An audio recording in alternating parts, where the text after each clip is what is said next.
Imagine sentir tanta fome que um rato começa a aparecer comida. Imagine olhar para um sapato velho e pensar em colocá-lo dentro de uma panela.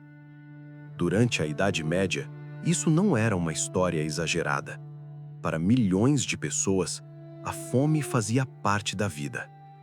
Colheitas podiam falhar, guerras destruíam plantações, e quando o alimento desaparecia, qualquer coisa podia virar refeição.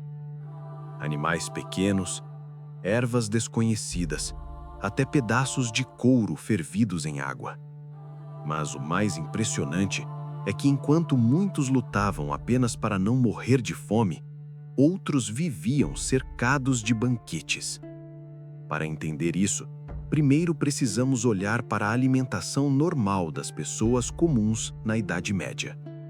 A maioria da população era formada por camponeses, pessoas que trabalhavam na terra e viviam em vilarejos pequenos. A base da alimentação deles era simples e repetitiva: pão escuro feito de centeio ou cevada, sopas ralas com legumes, raízes como nabo e cebola, e às vezes um pouco de repolho. Carne era rara. Para muitos camponeses, carne aparecia apenas em ocasiões especiais ou quando algum animal morria. A maior parte das refeições vinha de uma grande sopa chamada pottage.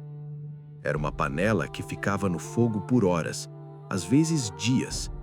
Nela iam entrando os ingredientes disponíveis: grãos, legumes, ervas e qualquer sobra de comida. Era uma alimentação simples, mas suficiente para sobreviver, enquanto as colheitas funcionavam. O problema é que, na Idade Média, a comida podia desaparecer muito rápido. Bastava um ano de chuva excessiva, uma praga nas plantações ou uma guerra passando pela região. Quando isso acontecia, a fome começava. E quando a fome chegava, as escolhas mudavam. Animais que normalmente não seriam considerados comida começavam a ser caçados.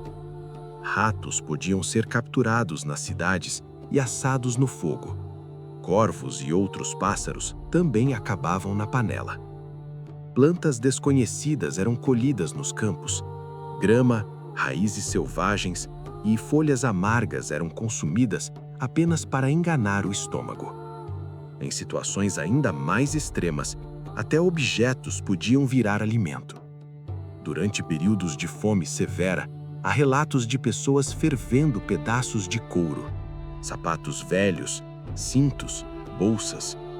O couro era colocado em água quente durante horas, formando um caldo grosso. Não era saboroso, mas podia significar a diferença entre sobreviver ou não. Também existiam situações ainda mais estranhas. Quando um animal prenho era abatido, nada era desperdiçado. Até o feto podia acabar sendo cozido. Animais recém-nascidos, como cordeiros ou leitões muito jovens, às vezes eram consumidos antes mesmo de crescer. Em tempos de fome, praticamente tudo que tivesse algum valor nutritivo podia virar comida. Essas situações ficavam ainda mais comuns durante grandes crises alimentares. Uma das mais devastadoras aconteceu no início do século XIV. Entre os anos de 1315 e 1317, a Europa enfrentou um desastre climático. Chuvas intensas destruíram colheitas em várias regiões. Os campos ficaram encharcados, o trigo não crescia, os estoques de comida começaram a desaparecer. Esse período ficou conhecido como a Grande Fome. Milhões de pessoas sofreram com escassez extrema de alimento. Registros históricos falam de vilarejos inteiros lutando para encontrar qualquer coisa comestível. A fome enfraquecia o corpo, doenças se espalhavam e muitas pessoas simplesmente não resistiam. Enquanto isso, a realidade dos ricos era completamente diferente. Nobres e senhores feudais viviam em castelos e mansões. Nos banquetes deles, era possível encontrar carne de boi, porco e caça. Pães brancos feitos de farinha refinada, vinho, cerveja e até especiarias vindas de terras distantes. A diferença entre a mesa de um nobre e a de um camponês era enorme. Enquanto alguns tinham abundância, a maioria lutava todos os dias apenas para conseguir algo para comer. A comida na Idade Média não era apenas uma questão de sabor. Para milhões de pessoas, ela representava sobrevivência. Hoje escolhemos o que queremos comer, mas durante séculos, para grande parte da humanidade, a pergunta era muito mais simples. Não era o que vamos comer hoje.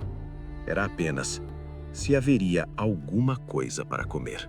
Mesmo com tanta dificuldade, a comida também revelava algo importante sobre a sociedade medieval. A forma como uma pessoa se alimentava mostrava claramente a posição dela no mundo. Camponeses viviam com dietas simples e repetitivas. Já os nobres transformavam refeições em verdadeiros espetáculos. Em grandes banquetes, mesas podiam ter dezenas de pratos diferentes. Carne de veado, cisnes assados, lebres e até pavões preparados de forma elaborada. Alguns pratos eram feitos apenas para impressionar convidados. Animais inteiros eram assados e decorados com penas, ervas e molhos coloridos. Enquanto isso, em muitas vilas, famílias inteiras dividiam uma única panela de sopa. Outro detalhe curioso é que muitas casas camponesas eram extremamente simples. Em alguns lugares, pessoas e animais viviam praticamente no mesmo espaço. Galinhas, cabras, porcos podiam circular perto das áreas onde a comida era preparada. Isso significava que a higiene era muito diferente dos padrões de hoje. Insetos, sujeira e contaminação eram comuns. Mesmo assim, para muitas famílias, o maior problema não era a qualidade da comida, mas simplesmente conseguir alguma coisa para comer. Existiam também crenças curiosas sobre alimentos. Algumas pessoas acreditavam que certos alimentos podiam equilibrar o corpo. A medicina medieval era baseada em ideias antigas sobre os chamados humores do corpo. Por isso, alimentos eram classificados como quentes, frios, secos ou úmidos. Médicos da época recomendavam dietas específicas dependendo da saúde da pessoa. Mas, na prática, para a maioria dos camponeses, essas recomendações não faziam muita diferença. Eles simplesmente comiam o que estivesse disponível. Outra situação estranha acontecia durante guerras. Quando cidades eram cercadas por exércitos inimigos, o acesso a alimentos podia desaparecer completamente. Cercos podiam durar meses. Durante esse tempo, os estoques de comida acabavam rapidamente. Primeiro, desapareciam alimentos frescos. Depois, animais domésticos eram consumidos. Em casos extremos, até cavalos usados para transporte eram abatidos para alimentação. Relatos históricos mencionam cidades onde praticamente todos os animais foram consumidos. Cães, gatos, pássaros, tudo que pudesse fornecer alguma energia. A fome também influenciava o comportamento das pessoas. Em tempos de escassez, o preço do pão podia subir muito. Isso causava revoltas e protestos em várias cidades da Europa. Para muitas famílias, o pão era praticamente a base da alimentação. Quando ele desaparecia ou ficava caro demais, a situação se tornava desesperadora. Apesar de todas essas dificuldades, a vida medieval continuava seguindo seu ritmo. Pessoas trabalhavam nos campos, cuidavam de animais e tentavam sobreviver ano após ano. A comida podia ser simples, às vezes estranha e, em momentos extremos, até desesperadora. Mas ela também conta uma história importante. Uma história sobre como os seres humanos se adaptam. mesmo nas situações mais difíceis. Hoje, olhamos para o passado e vemos práticas que parecem duras ou até chocantes, mas para as pessoas da Idade Média, aquilo era simplesmente parte da vida. Uma vida em que a sobrevivência dependia muitas vezes da próxima colheita ou da próxima refeição.